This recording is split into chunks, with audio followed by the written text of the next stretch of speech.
Berikan yang paling terbaik bagi Tuhan Yesus.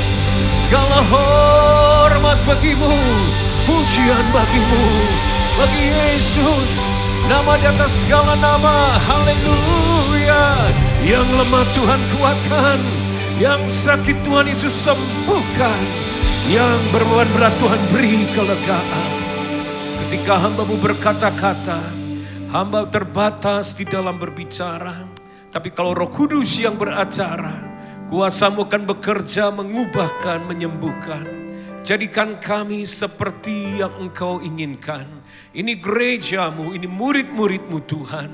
Urapi kami, biarlah firman Tuhan mengubahkan, membangkitkan, dan menyembuhkan. Terpujilah nama-Mu di dalam nama Tuhan Yesus. Mari yang siap diberkati dan percaya katakan sama-sama, amin. Lebih meriah buat Tuhan Yesus, haleluya. Silakan duduk saudara, shalom. Izinkan yang pertama saya menyampaikan salam dari jemaat Tuhan di kota Tasikmalaya. Terima kasih buat Pastor Andi Bulia dan tim penggembalaan yang memberi kesempatan. And I feel at home. Ya, saya merasakan di rumah di tempat ini karena betapa hangat saya disambut dan luar biasa saya merasakan kehadiran Tuhan Yesus di tengah-tengah kita. Haleluya, haleluya. Saya akan beri judul pesan firman-Nya di sesi keempat ini, Improving the Quality of Your Life. Seorang murid hidupnya harus berkualitas. Saya ulangi, seorang murid Kristus hidupnya harus berkualitas. Ada kualitas, ada daya tarik. Saya ulangi, ada kualitas maka ada daya tarik. Kalau Bapak Ibu pergi ke pasar buah-buahan, ada setumpuk buah-buahan, maka matamu kan tertarik kepada buah-buahan yang berkualitas. Kalau Anda pergi yang namanya ke pasar pakaian, ada banyak pakaian, maka pakaian yang berkualitaslah yang akan memberi daya tarik dan matamu tertarik kepada pakaian yang berkualitas. Kehidupan yang berkualitas harus memiliki daya tarik. Dan dengar, seorang murid Kristus, Anda jangan berjuang berjerih lelah supaya menarik hati dunia datang kepadamu. Tapi sebagai murid Kristus, Anda harus berupaya supaya engkau menarik hatinya Tuhan. Karena ketika hidupmu menarik bagi mata Bapa di surga, engkau pasti akan menarik banyak datang jiwa-jiwa untuk menginginkan sebuah kehidupan yang Yesus berikan dalam hidupmu. Dan mereka akan datang kepada Tuhan Yesus. Tepuk tangan yang paling meriah buat Tuhan Yesus.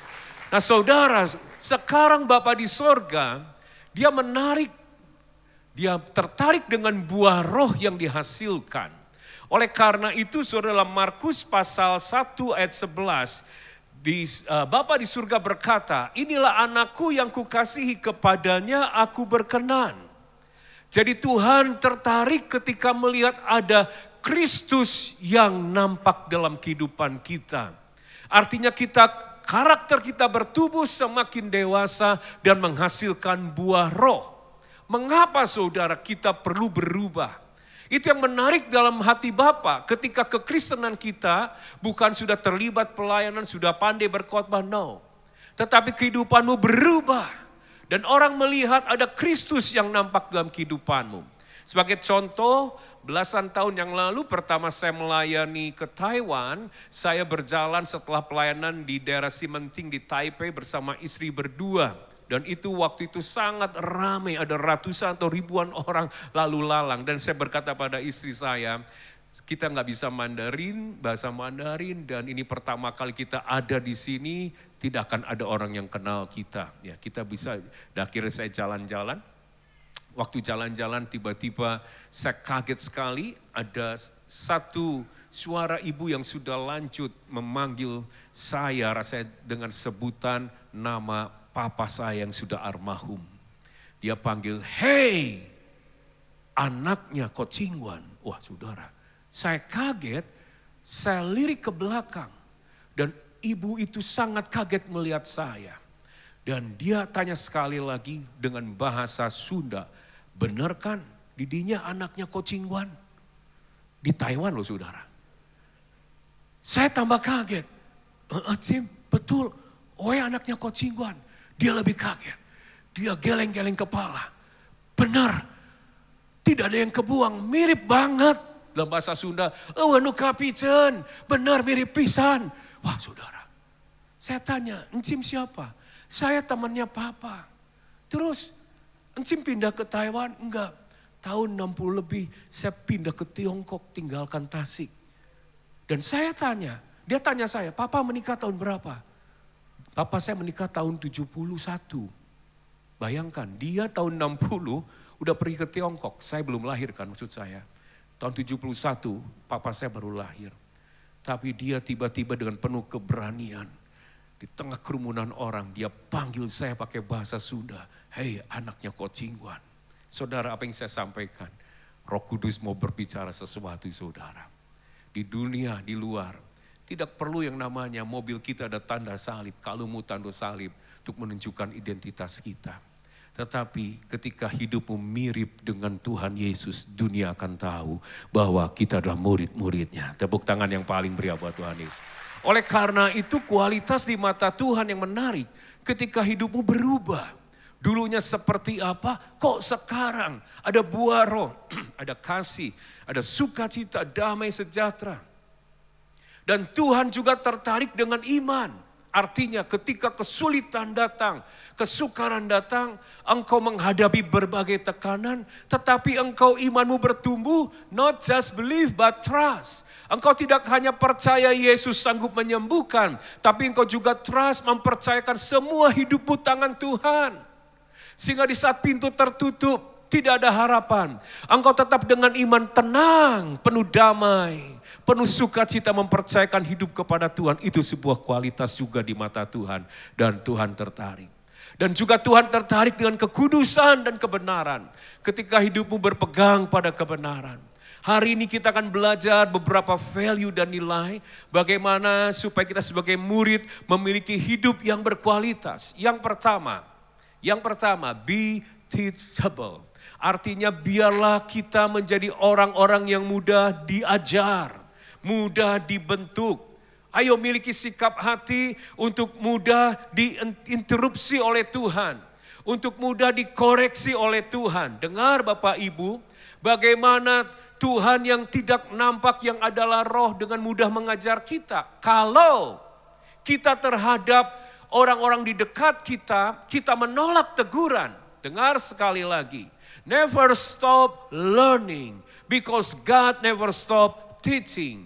Ayo memiliki semangat, aku mau berubah. Orang yang memiliki semangat, aku mau berubah, pasti punya semangat mau belajar. Orang yang punya semangat mau belajar, dia terbuka bagi teguran dan koreksi. Ada berapa banyak suami anti ditegur oleh istri atau bahkan anak. Atau sebaliknya, gengsi. Sehingga hidupnya gak pernah berubah.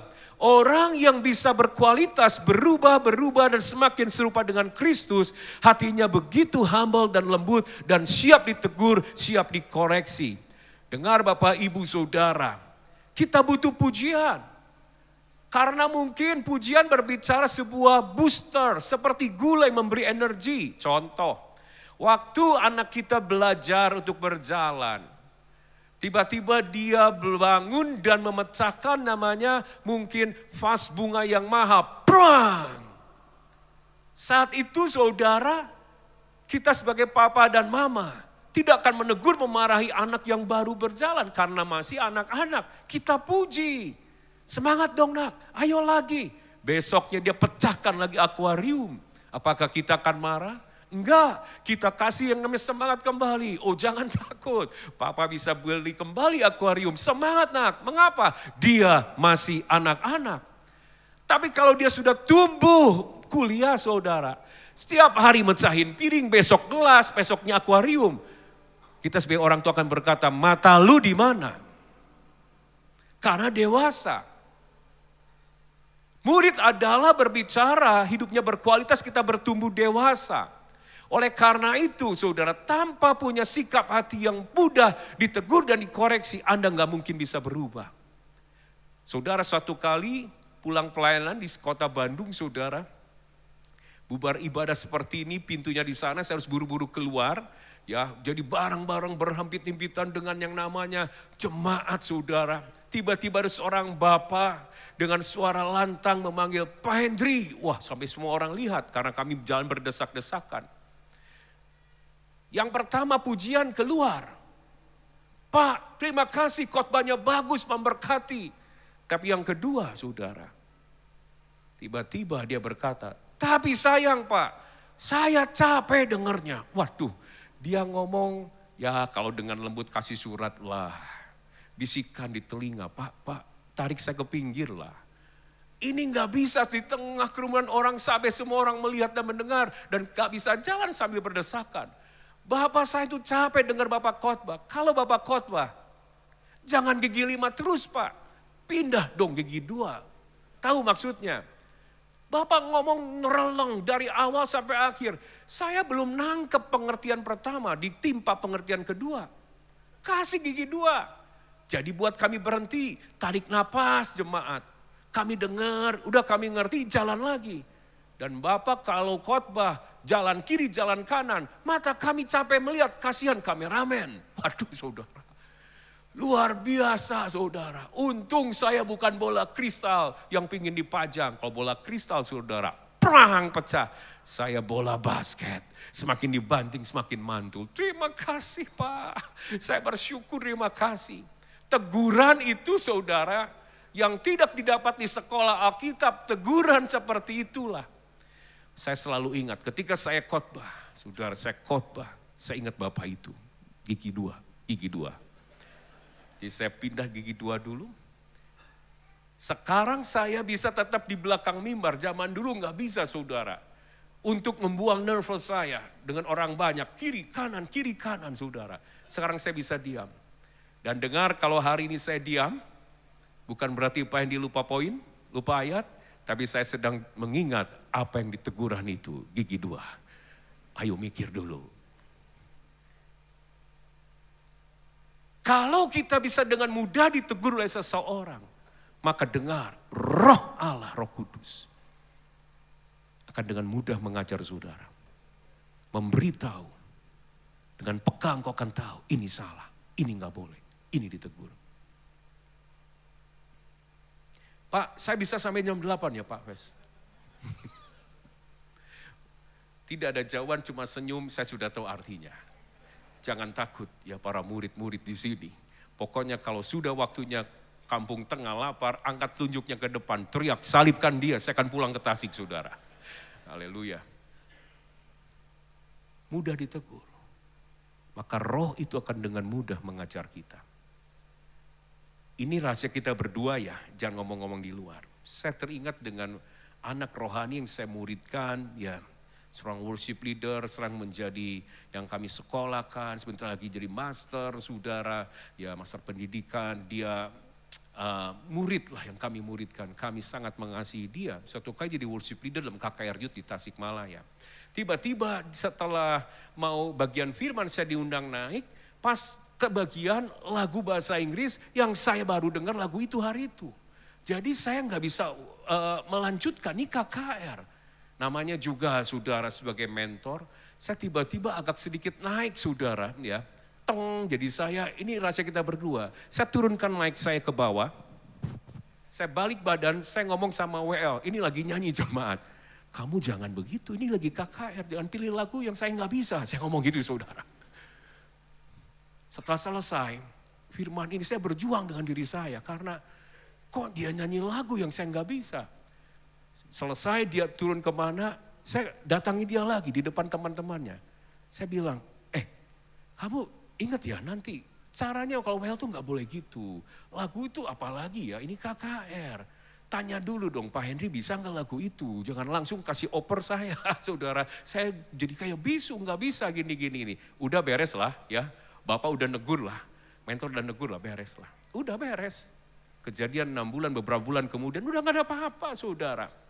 Tiba-tiba perjalanan saya dari Jakarta ke Tasik, di tengah gunung, tengah kegelapan, Roh Kudus negur saya. Hambaku, kamu telepon dia, kamu minta maaf.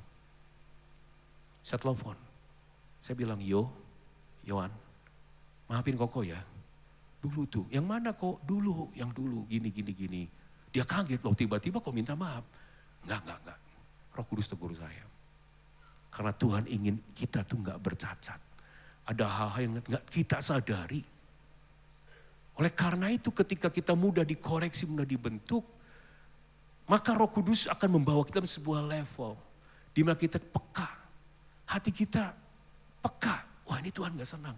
Dan Roh Kudus dengan mudah menegur. Suatu kali pertemuan dengan para full timer di Tasikmalaya, kami lagi guyon. Pak Henry baik ya? Baik Pak. Saya ngomong, terus saya nanya gini berikutnya. Siapa di sini yang pernah dibuat nangis sama gembala, sama Pak Henry? Satu saudara tahu, orang pertama yang ngangkat tangan yang paling dekat dengan saya, Yohan. Yo, kapan kok buat kamu nangis?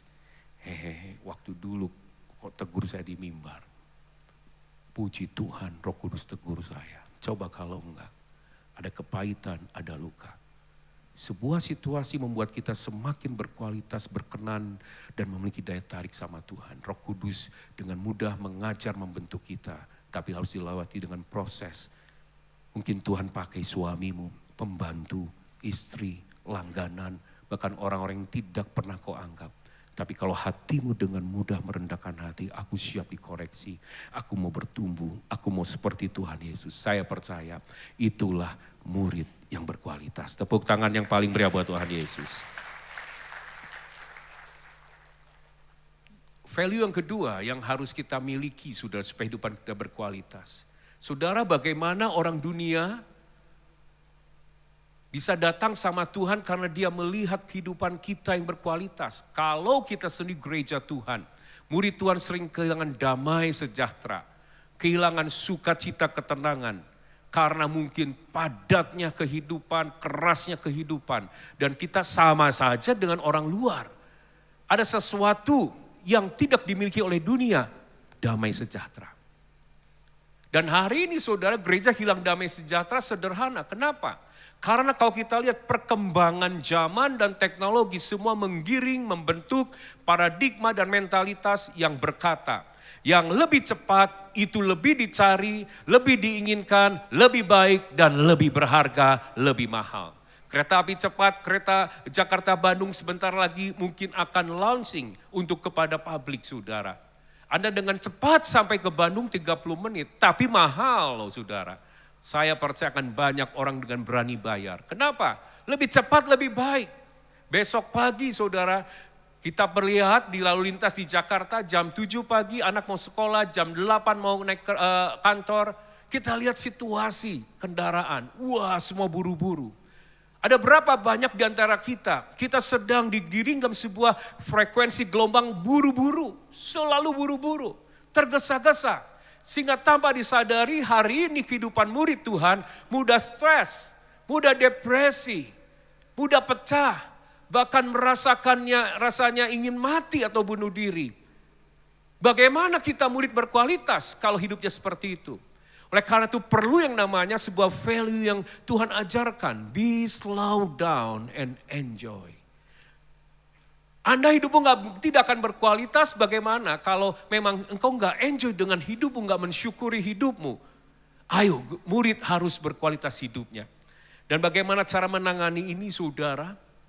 Penyakit rohani yang baru terus sangat powerful membuat seringkali celah kita dicuri sukacita kita.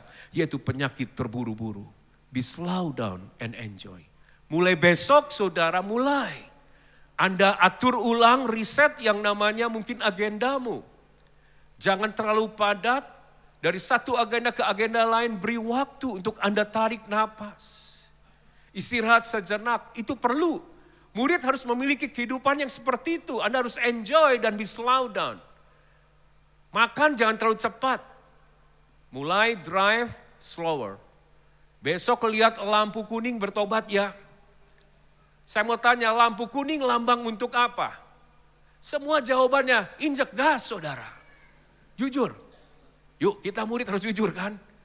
Paradigma kita udah ngomong lampu kuning bukan untuk ngerem, injek gas. Tambah kenceng. Coba saudara kalau kita rubah, kita bertobat, lampu kuning mulai rem. Hidup akan lebih tenang. Anda injek gas sambil bahasa roh lagi, Roh Kudus dibawa-bawa untuk melanggar lalu lintas. Bertobat saudara. Kita mulai mengubah. Dan juga yang harus kita rubah adalah sikap hati kita. In the presence of God, hadirat Tuhan. Kita ibadah berapa banyak Anda sering lihat jam. Apalagi kalau udah 7:30 lewat. Jangan takut saudara. Saya juga ingin buru-buru selesai dan pulang Tasik mungkin seperti itu ya. Enggak sampai jam 9 Pak. Ya, jam 8 lebih 5 aja. Udah lewat biasa 7:30 ini kok enggak selesai. Anda lihat jam. Berapa banyak Anda saat teduh pagi hari, baca Alkitab pagi hari, dan tiba-tiba yang terjadi handphone saudara berbunyi. Berbunyi lagi, dan Anda lihat bosmu. Saudara pasti akan interupsi ke Tuhan. Sorry Tuhan, bos. Berapa banyak saudara akan terganggu ketika Anda yang namanya Anda mau doa sungguh-sungguh, baca Alkitab sungguh-sungguh, dan tiba-tiba saudara bel berbunyi, ya. Kiriman makanan online, sarapan bubur saudara. Pintu diketuk oleh anak, "Pi, cepat mau telat nih." Kita telat bangun dan kita selalu kasih yang terburu-buru dengan Tuhan dalam hadiratnya. Kita harus bertobat. Hidupan kita gak akan berkualitas. Tapi Tuhan janji kepada setiap kita yang mau slow down in the presence of God. Terus beri waktu. Anda berlama-lama dalam hadirat Tuhan, menikmati Tuhan. Ada berkat khusus. Lihat, Mazmur pasal 34 di dalam ayatnya. Ya, yang ke-9. Kecaplah dan lihatlah betapa baiknya Tuhan itu. Berbahagialah orang yang berlindung padanya. Lihat Alkitab sudah, lihat ke depan sebentar. Kecaplah, jika engkau bisa mengecap Tuhan, engkau akan melihat kebaikannya. Dia baik bagi roh jiwa tubuhmu. Dia baik bagi masa depanmu. Dia baik bagi keuanganmu. Tapi kalau engkau bisa mengecap Tuhan. Apa maksud kata mengecap? Dari bahasa aslinya bisa disamakan seperti orang menyeruput kopi. Halo, siapa yang coffee lover boleh angkat tangan? Sama-sama dengan saya, Pak Fes. Ya, haleluya, coffee lover semua. Saya kalau minum kopi pagi hari sambil baca Alkitab di depan kebun saudara. Seruput kopi, Arabica. Saya rasakan di dinding di belakang asamnya, Aceh Gayo. Saya bisa bedakan kalau begini, Toraja. Itu kopi lambat, ingin nikmati 15 menit 1 cangkir. Beda dengan minum air. Kita nggak pernah menikmati minum air putih, 2-5 detik selesai. Anda ketika dalam hadirat Tuhan, seperti minum air putihkah atau minum kopi? Tuhan menghargai ketika engkau bisa mengecap Tuhan, slow down, berlama-lama. Saya senang pemandangan, kalau naik kecepatan mobil 100 km per jam, ada pegunungan, saya bisa lihat sesaat dan hilang begitu saja. Tapi kalau saya olahraga road bike, di Tasikmalaya pagi-pagi 5:30, saya nggak pernah pakai peloton, saudara. Saya always sendirian, saudara. Aku menikmati pemandangan kabut 30 km per jam, 25 km per jam. Lebih lama, saudara. Oh Tuhan, thank you, kau baik. Tapi kalau saya jalan kaki di jalur yang sama, lebih lambat lagi. Saya bisa berhenti sejenak. Maka saya bisa melihat apa yang selama ini tidak pernah saya lihat di jalur itu ketika naik mobil dan sepeda. Saya bisa menemukan di pojok sebuah bunga yang sangat menarik. Ini kisah nyata yang saya alami. Oh Tuhan, terima kasih, bunga ini warnanya menarik. Dengar saudara, kalau engkau bertobat dan engkau mulai mengubah sikap hatimu menghargai Tuhan. Anda tidak terburu-buru dengan Tuhan ketika saat teduh ibadah, membaca firman. Anda memberi waktu khusus, lebih waktu yang spesial berlama-lama dengan Tuhan. Saya percaya apa yang selama ini belum pernah Anda lihat, belum pernah Anda dengar, belum pernah Anda terima, belum pernah alami. Engkau akan alaminya. Tepuk tangan yang paling meriah buat Tuhan Yesus. Ada banyak kualitas yang bisa kita alami ketika Anda slow down and enjoy. Yang ketiga, value ketiga adalah be balance. Be balance. Yuk kita lihat 1 Petrus 5 ayat ke-8. Ya, sadarlah dan berjaga-jagalah, lawan musuh iblis sama seperti singa yang mengaum-ngaum dan mencari orang yang dapat ditelannya. Di dalam Amplified Bible dikatakan be well balanced. Kata sadar berjaga-jaga artinya be well balanced. Kalau engkau punya hidup yang seimbang, yang keseimbangan yang baik, hidupmu sedang terjaga. Tapi kalau orang Kristen sebagai murid, ya, unbalance itu artinya sesuatu yang kau kerjakan, ada yang kau kerjakan lebih, yang lain kurang. Itu tidak balance atau unbalance. Banyak orang Kristen sibuk melayani. Perhatiin jemaat, rumah gak diperhatikan, istri anak gak diperhatikan, itu unbalance. Kalau unbalance seperti ini saudara, mau rohani kayak apa? Jemaat diberkati kayak apa? Tetap ada celah iblis, singa yang mengaum akan menerkam. Ada banyak orang, mungkin sebaliknya, ya, terus sibuk setiap minggu akibat pandemi, masih kelanjutan mungkin dampaknya. Family time, sport time, family time, sport time. Gak pernah lagi on-site ibadah. Itu unbalance. Anda sibuk semua tentang me, I, myself, diri kita. Dan Anda gak pernah memerhatikan orang lain. Itu unbalance. Ada berapa banyak? Ya menghiburlah, hitung-hitung, apalagi sih? Eat too much, makan terlalu banyak. Makan kuliner, makan jajan. Tuhan gak ingin hanya rohanimu yang sehat. Tuhan gak hanya ingin jiwamu yang sehat saja. Tuhan ingin roh, jiwa, tubuhmu sehat dan diberkati.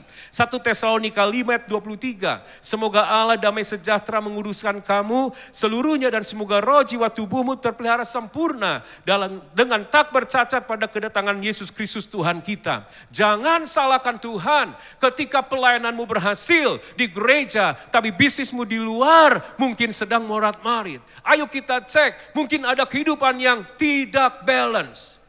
Jangan salahkan Tuhan ketika mungkin engkau rajin berdoa tapi sakit-sakitan. Mungkin gak balance, kita gak pernah olahraga. Kualitas kehidupan kita akan terus meningkat ketika Anda sebagai murid Tuhan sadar. Ini kehendak Tuhan. Terus menjaga balance dalam kehidupan kita. Tepuk tangan yang paling meriah buat Tuhan Yesus. Suatu kali di tengah ibadah di Tasikmalaya, hamba Tuhan yang kami undang. Saya waktu itu baru pulang pelayanan dari Jakarta menuju Tasik. Tiba-tiba anak saya yang besar, Agustus kemarin sudah menikah, yang kecil, yang bungsu, sudah mau sidang saudara, dia ada di BSD. Nah ketika mereka SMA dan SMP, kokonya telepon saya lagi di jalan menuju pulang, tengah malam. Pak, itu si Dede tuh murung terus, bete. Loh kenapa? Habis dari gereja. Loh kenapa kok di gereja pulang bete nangis? Iya, tadi lagi ibadah umum Pak. Itu tamunya minta anak JC di ruangan sebelah digabungkan di ruangan ibadah umum. Terus para orang tua, papa mama coba bangkit berdiri, lihat anak-anak yang ada, hampiri, peluk, layani, cium. Wah hadirat Tuhan luar biasa Pak. Cuma ada satu anak yang gak ada papanya. Siapa? Anak papa. Dari sejak dia lahir saya sudah hamba Tuhan. Satu saya down. Orang lain saya layani. Saya jadi berkat. Tapi anak saya sendiri, dia kecewa saudara. Hidup saya gak balance. Di situ saya berubah. Mau jam berapa saja, saya selalu pulang ke Tasik waktu itu. Sampai anak kami berkata, Pak jangan pulang, Papa sakit, Papa capek. Bapak istirahat dulu, besok baru pulang. Enggak, jam 3 baru nyampe, jam 2 baru nyampe. Penting buat Papa, karena Papa harus pulang buat kamu. Papa harus antar kamu sekolah. Saya perjalanan dari rumah ke sekolah, saya hafalkan ayat bersama-sama. Dan ketika anak saya sakit demam berdarah, saudara yang bungsu itu, 3 hari saya tidur di bawah, di lantai di bawah dia tempat tidur. Dia WA ke mamanya, aku bahagia. 3 hari bersama Papa, saya senang. Sekarang saudara kami sibuk memuridkan anak-anak lain, anak-anak rohani. Tapi waktu yang terindah ketika saya memuridkan anak-anak saya dengan calon-calonnya. Yang sekarang salah satu jadi menantu saudara. Kami shop pergi kemana selalu ketemu dan selalu bersama-sama. Hati-hati mungkin ada hidupmu saat ini yang tidak balance. Entah keluarga, entah masalah kesehatan. Tapi satu hal, Tuhan ingin hidupmu menjadi berkat dan berkualitas. Tepuk tangan yang paling meriah buat Tuhan Yesus. Imam musik bisa standby. Ada 4 poin yang terakhir saudara. Tadi poin pertama, supaya hidup kita balance, be teachable, harus mudah diajar dan dibentuk. Amin. Kemudian saudara, kita juga harus yang namanya be balance. Anda hidupmu harus seimbang di hadapan Tuhan dan Anda harus menjadi berkat. Karena saudara, kalau tidak seimbang, ada sesuatu celah iblis bisa memakan habis. Yang kedua, terlewat, be slow down. Anda harus slow down dan enjoy. Dan yang terakhir, be focus. Hidup ini saudara seperti menggunakan teropong. Ya. Apa maksudnya? Kalau Anda lihat, sejak pandemi saya senang teropong. Dengan mata jasmani saya tidak bisa melihat apa-apa jauh ke depan. Tapi kalau gunakan teropong, wow, ada sesuatu yang menarik. Saya bisa melihat nun jauh di sana, ada pohon, ada sarang burungnya. Dan saya bisa melihat sebuah kehidupan yang tidak pernah bisa saya lihat hanya dengan mata jasmani. Tapi dengan teropong saya bisa melihat jauh ke depan. Teropong bagi murid Tuhan adalah mata iman. Dan seringkali kenapa Tuhan izinkan muridnya ada dalam proses yang sangat berat dalam hidupnya. Menghadapi yang namanya ketidakmungkinan, ketidakberdayaan. Menghadapi ketakutan keadaan yang mencekam. Kenapa Tuhan izinkan? Kalau Anda lihat, saudara, Anda menyadari Yesaya pasal 30 ayat 20 sampai 21. 2 ayat terakhir kita akan tutup di ayat ini. Dan walaupun Tuhan memberi kamu roti dan air serba sedikit, namun pengajarmu tidak akan menyembunyikan diri lagi. Tetapi matamu akan terus melihat dia. Dan telingamu akan mendengar perkataan ini dari belakangmu. Inilah jalan, berjalanlah mengikutinya, entah kamu menganan atau mengiri. Ketika seorang murid diizinkan ada di tengah lembah kegagalan, lembah kematian, lembah kemustahilan. Di sini katakan air dan roti serba sedikit. Ingat, pengajar itu ada untuk melatih fokus hidupmu. Artinya apa? Supaya yang kau lihat itu bukan keadaan. Yang kau lihat bukan kelemahan, yang kau lihat bukan sakitmu, yang kau lihat bukan kekuranganmu, tapi hanya yang kau lihat adalah Tuhan yang besar. Yesus yang luar biasa. Dan kalau engkau fokus kepada Tuhan Yesus, engkau akan mulai berpindah dari dimensi natural kepada dimensi supranatural. Anda akan mulai mengalami dan melihat apa yang selama ini matamu gak pernah bisa lihat. Itu supranatural, blessing, berkatnya. Dan Tuhan sedang melatih Anda fokus. Fokus bukan hanya berbicara melihat, tapi kebergantungan rohmu. Anda sudah gak tahu apa-apa. Anda gak bisa dengar apa-apa lagi. Tapi Anda hanya mendengar Roh Kudus mau ngomong apa firman-Mu, apa yang aku lakukan. Kalau Anda dalam dimensi seperti ini, Anda sedang fokus terus dengan firman dan pribadi Yesus. Anda sedang dibawa pindah dari dimensi natural pada supranatural. Dan ketika Anda memiliki sebuah pengalaman supranatural, kesembuhankah, berkatkah, pemulihankah secara supranatural, Anda menjadi seorang murid yang berkualitas. Sehingga ketika dunia meragukan Yesus Kristus adalah Tuhan, Anda tidak banyak bicara, Anda hanya buka suratan kehidupan Kristus dalam diri saudara. Anda hanya bukakan karya tangan kuasa salib Tuhan yang sudah mengubah hidup saudara. Amin. Saya akan akhiri. 2 minggu sebelum anak saya menikah, ya tiba-tiba mama saya usia 83 sakit. Kami kira sakit mah, ternyata bukan saudara. 3 hari di rumah sakit Tasik tidak membaik, perutnya membesar. Kemudian kami pindahkan ke Bandung, tambah besar saudara, dia menderita kesakitan dan tidak bisa kencing, BAB, tidak bisa apapun juga. Ada dokter internis di rumah sakit di Bandung sepupu kami. Dan akhirnya dimasukkan sonde ke dalam. Dan dia berkata, kurang baik. Kenapa? Ada daging yang menutup menghalangi sonde itu. Di CT scan, kontras dan menemukan berita yang buruk saudara. Ada tumor di pankreas. Kalau tumor di pankreas berarti cancer. Karena itu baru ketemu di pankreas pasti ketahuannya setelah besar. Dan 90% cancer. Apa yang harus dilakukan? Kemo. Kalau di kemo pun kuat atau tidak kita nggak tahu. Usia 83. Dan kurang lebih kalau berhasil pun tidak akan lama hidupnya. Kurang dari 1 tahun cancer pankreas. Hati kami down, hati kami hancur saudara. Tindakannya apa? Kita belah. Bukan untuk mengangkat tumor. tapi membuat saluran dari mulut, menghindari massa sehingga bisa keluar dari anus. Cuma untuk makan dan keluar BAB. Semakin memburuk keadaan. Mama sampai tahu itu dia cancer. Tidak ada harapan. Mama ada seorang murid Tuhan. Ketuaku yang teladan. Di tengah mau mati sekalipun. Dia minta laptop. Buat apa, Ma? Laptop. Dia buka. Ini hari Selasa, Kul. Dia kontak. Ayo, Kul. Dia nasehatin ketika mau mati, saudara. Jangan takut ya. Jangan takut.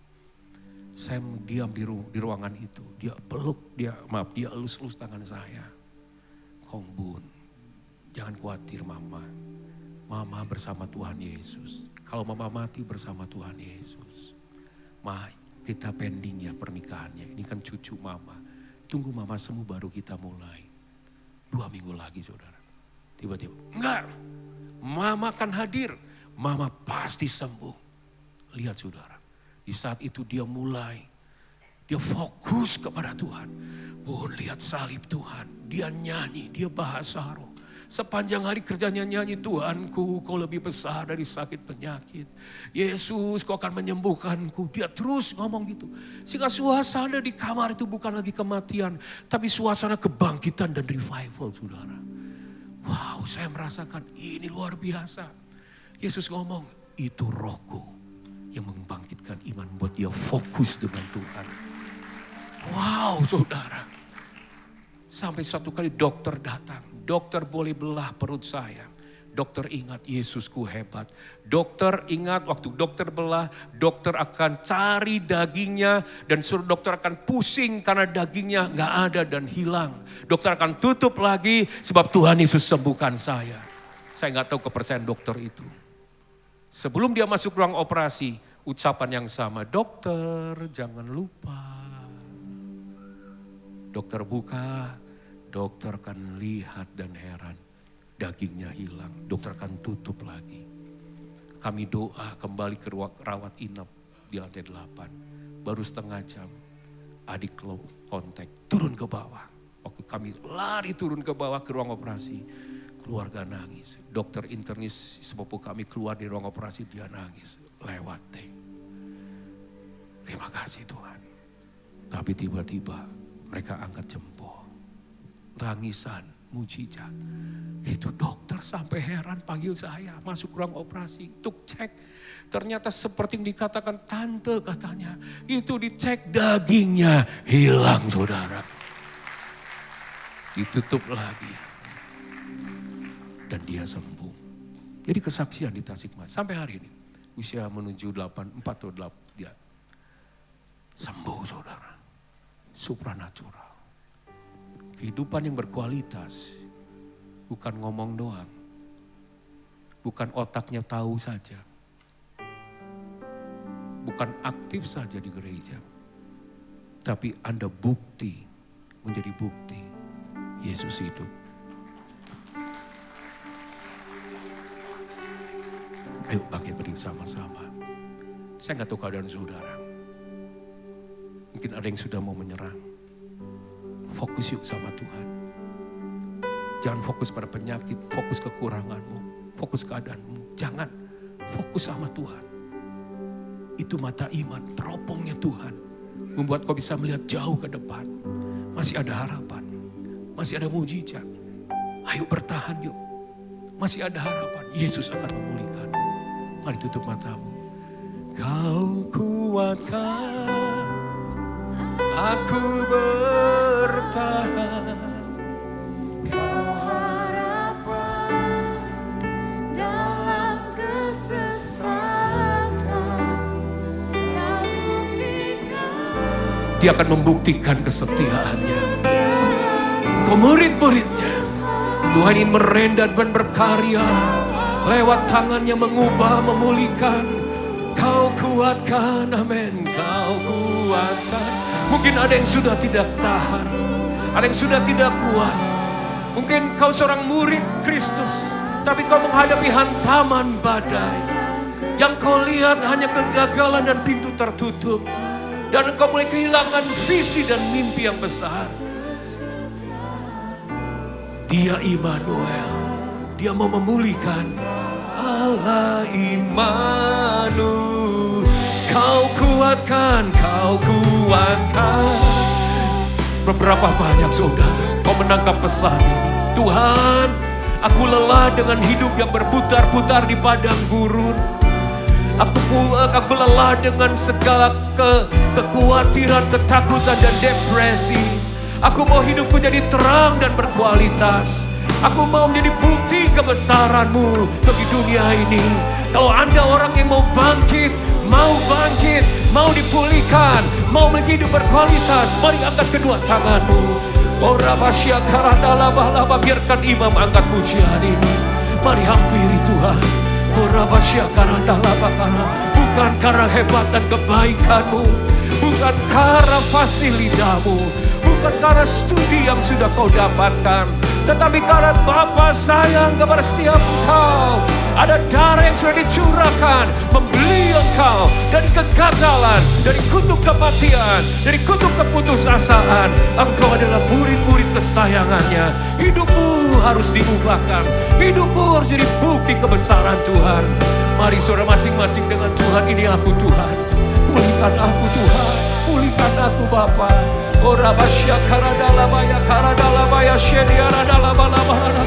Jamah Tuhan, jamah Tuhan, bangkitkan, sembuhkan, pulihkan.